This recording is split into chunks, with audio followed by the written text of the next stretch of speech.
Welcome to your deep dive. Today, we're going to be diving into the world of persuasion. Oh, yeah. You've given us a really interesting mix of sources this time. Yeah. We've got excerpts from the book, yes, 50 scientifically proven ways to be persuasive, Okay. and then also some interesting real-world marketing campaigns. Awesome. So get ready to unlock those secrets of getting people to say yes. It's amazing how much of what we do is driven by those subconscious cues and triggers. Right. We're going to explore not just the tactics of persuasion, but that underlying psychology. Yeah, let's start with a concept I know we're all familiar with, even if we don't realize it. Okay. The power of social proof. Right. The book dives deep into some fascinating examples. We are wired to look to others for guidance, especially in unfamiliar situations. Mm-hmm. Think about it from an evolutionary perspective. Right. Following the crowd often meant increased safety and survival. Right. That instinct is still very much alive at us today. Right. Even if the stakes aren't always life or death. So that's why we check online reviews before buying something, Ah. or hesitate to go to an empty restaurant. Exactly. And it goes even deeper. The research shows that social proof is most effective when we perceive the group as being similar to us. Okay. So if you're trying to persuade someone, Yeah. it's not enough to just say everyone's doing it. Right. You need to show them that people like them are doing it. That makes me think of how powerful testimonials can be in marketing. Yes. Especially if they come from people in your target demographic. It's like, hey, if it worked for someone like me, maybe it'll work for me too. Absolutely. That's why influencer marketing has become so huge. Yeah. Brands are leveraging the power of social proof by partnering with people who have a strong following among their target audience. So how can we use social proof ethically? Because it seems like there's potential for manipulation here. You're right. It's crucial to present authentic social proof and avoid misleading people. Right. For instance, some companies might inflate their numbers or use fake reviews. It reminds me of that campaign to reduce petrified wood theft at a national park. Oh, yeah. They tried to leverage social proof, but it backfired spectacularly. They put up signs saying, many past visitors have removed petrified wood from the park, changing the state of the petrified forest. Wow. The problem was, by highlighting the prevalence of the theft, they inadvertently made it seem like acceptable behavior. Oh, no. Theft actually increased. Wow, they really shot themselves in the foot with that one. Yeah. What could they have done differently? Instead of focusing on the negative behavior, they could have emphasized the positive. Okay. Imagine a sign that says, the vast majority of visitors respect the petrified forest and leave the wood untouched for future generations to enjoy. Framing it that way taps into positive social proof and encourages people to align themselves with the desired behavior. That's a brilliant example of how subtle changes in messaging can make a huge difference. Speaking of subtle influence, let's move on to another fascinating tactic. Oh. Inconveniencing for influence. Okay, this sounds counterintuitive. Mm. How can making things harder for someone make them more likely to say yes? It's all about activating the principle of consistency. Oh, okay. We humans have a deep-seated need to appear consistent in our thoughts and actions. Once we've committed to something, even in a small way, we're more likely to follow through with larger requests Right. that align with that initial commitment. So it's kind of like getting your foot in the door. Exactly.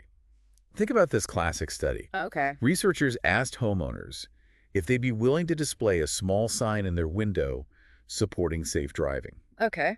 A couple of weeks later, they returned and asked those same homeowners if they'd be willing to put a large, unattractive billboard about safe driving on their front lawn. I can't imagine many people would agree to that. You'd be surprised. The homeowners who had previously agreed to display the small sign were significantly more likely to agree to the billboard request. Really? Why? Because they had already publicly committed to supporting safe driving. Right. And agreeing to the billboard allowed them to remain consistent with that initial commitment.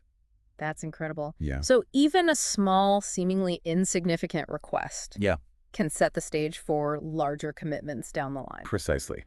And this principle has applications far beyond marketing and sales. Right.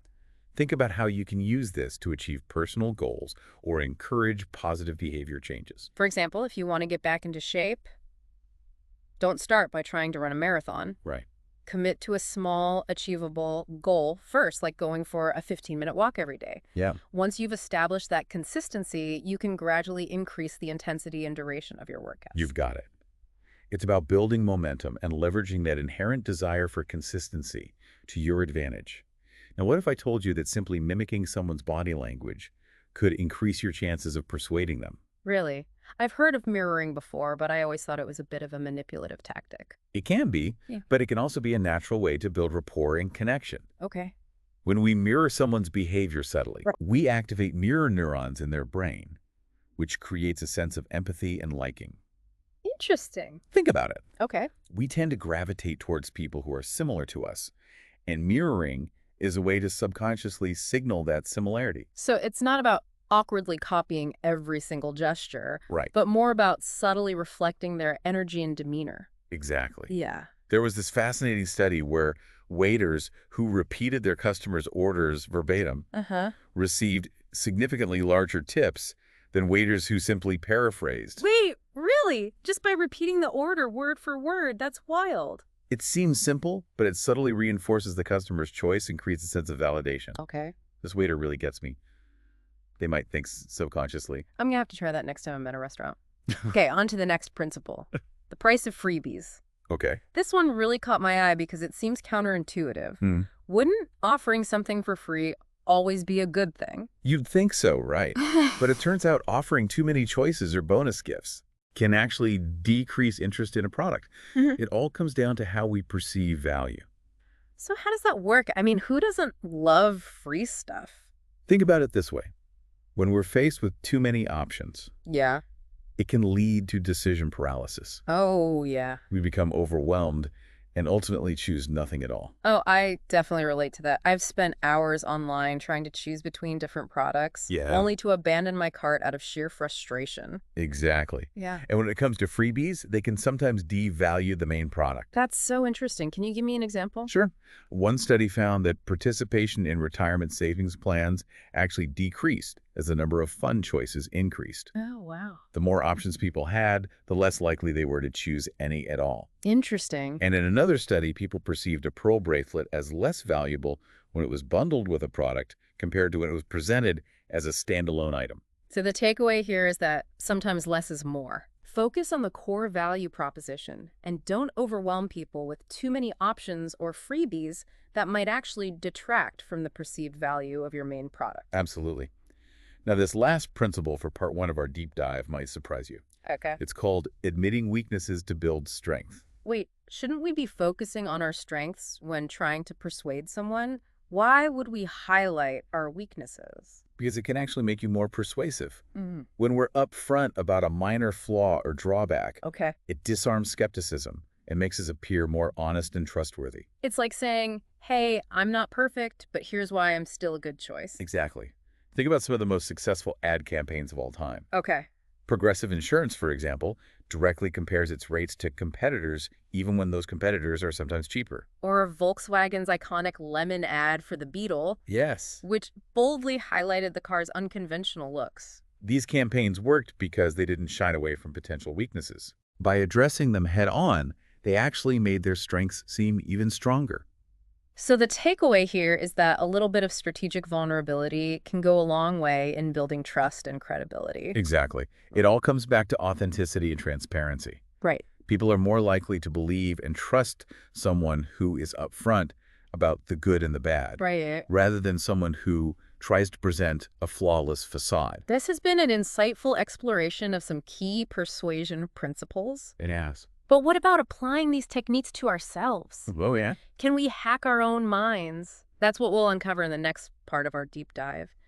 It's fascinating to think we can use these persuasion tactics on ourselves. Yeah. Is it really possible to hack our own minds? It's more about understanding those psychological mechanisms, Yeah. that drive our behavior, and then using that knowledge to our advantage. Mm-hmm. Take the principle of active commitment, for instance.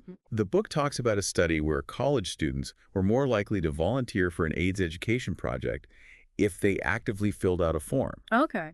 stating their willingness to participate. So even though both groups agreed to volunteer, the act of physically writing it down made a difference. Exactly. It's about making a conscious, deliberate choice. Right. And there are implications for everyday life. Yeah. Writing down your goals, making them specific and actionable. Right. These actions increase your commitment and make you more likely to follow through. It's like that old saying, a goal not written down is just a wish. Right.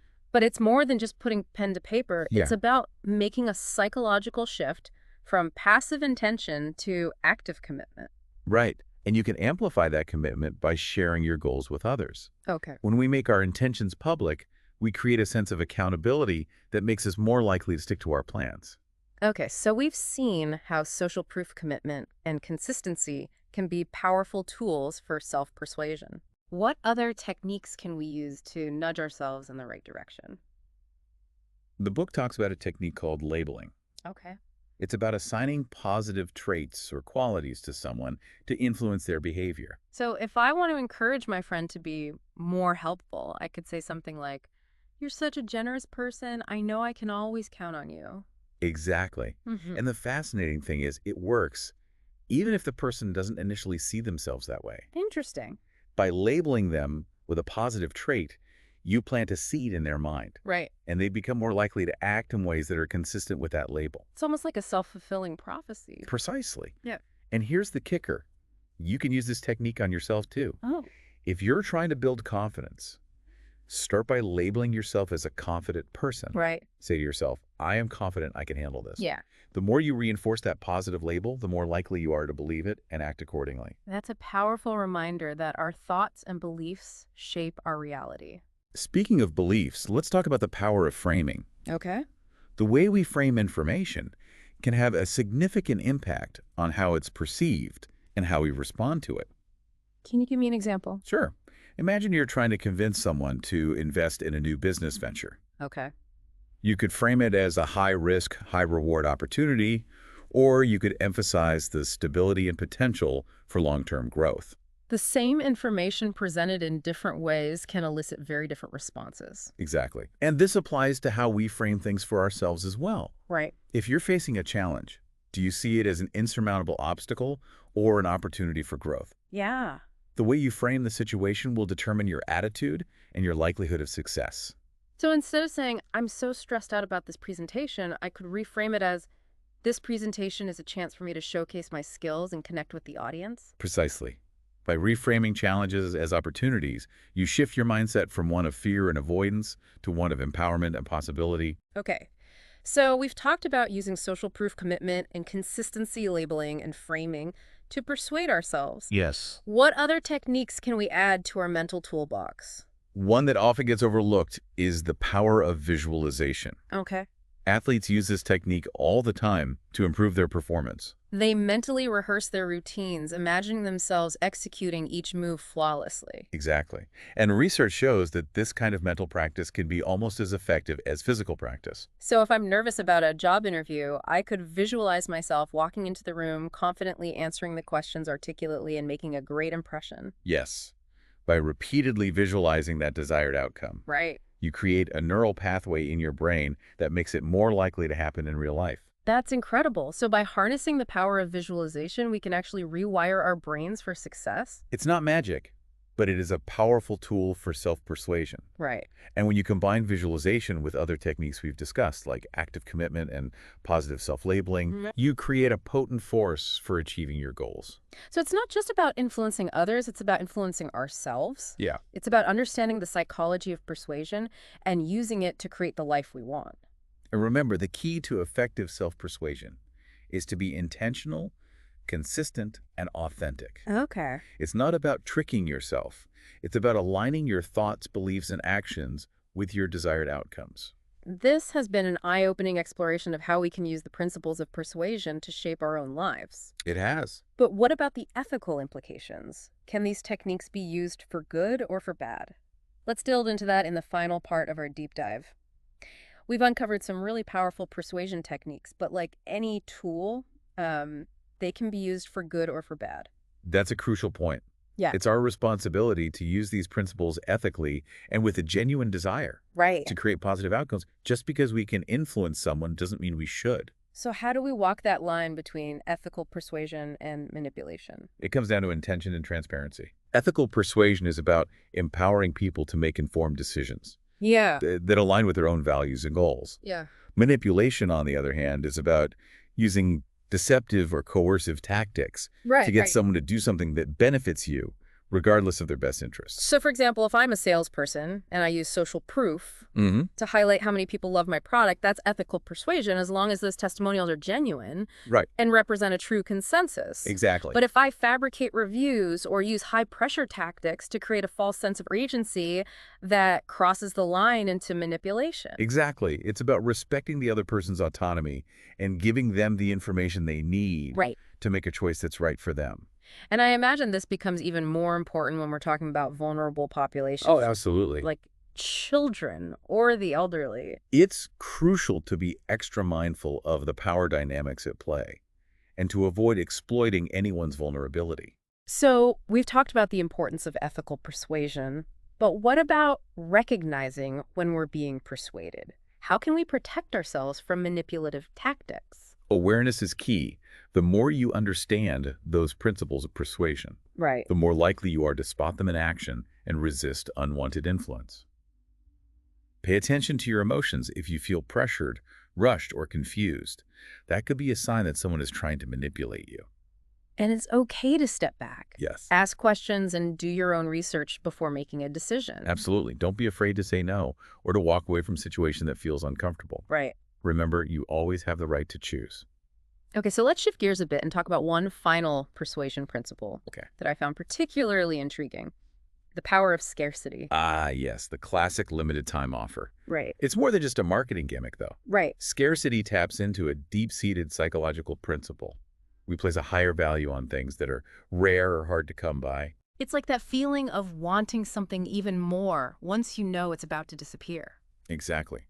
Think about the example of the Oldsmobile when General Motors announced they were discontinuing the line. Okay. Sales suddenly skyrocketed, Really? even though it was essentially the same car it had always been. Because suddenly it became exclusive? Yeah. And that exclusivity made it more desirable. Precisely. And this principle applies to information as well. Okay. Research shows that information perceived as exclusive is seen as more valuable and persuasive. So if you have access to insider knowledge or unique perspective, don't be afraid to highlight that. Right. Just be sure to do it ethically and avoid creating a false sense of scarcity. Now, throughout this deep dive, we've mainly focused on persuading others. Right. But what about persuading ourselves? Can we use these principles to overcome our own internal resistance, achieve personal goals, or even change our beliefs? That's where things get really interesting. Imagine applying the principle of social proof to your own life. Surround yourself with people who embody the qualities you want to cultivate. So if I want to be more disciplined, I should spend time with people who are incredibly focused and productive. Exactly. Their behavior can become your inspiration, a living example of what's possible. And think about the power of commitment and consistency. If you want to start a new habit, Right. don't just think about it, write it down. Tell a friend, make it real. That public declaration creates a sense of accountability that makes you more likely to follow through. And when you hit those inevitable roadblocks, remind yourself of your past successes. Use the labeling technique on yourself. Say, I am the kind of person who overcomes challenges. It's like giving yourself a pep talk, but Ah. one backed by the science of persuasion. Exactly. The same principles that work on others can work on ourselves Yeah. if we apply them consciously and intentionally. This has been an incredible journey into the world of persuasion. It has been. We've learned about the power of social proof, the importance of consistency, the subtle influence of mirroring the pitfalls of freebies, the effectiveness of admitting weaknesses, the allure of scarcity, and so much more. But perhaps the most profound takeaway is this. The power of persuasion is a double-edged sword. It can be used to manipulate and deceive, or it can be used to empower and inspire. The choice is ours by understanding the principles of persuasion. We can become more discerning consumers of information, more effective communicators, and ultimately more in control of our own lives. Thank you for joining us on this deep dive into the fascinating world of persuasion. We hope you've gained some valuable insights that you can apply to your own life, both personally and professionally.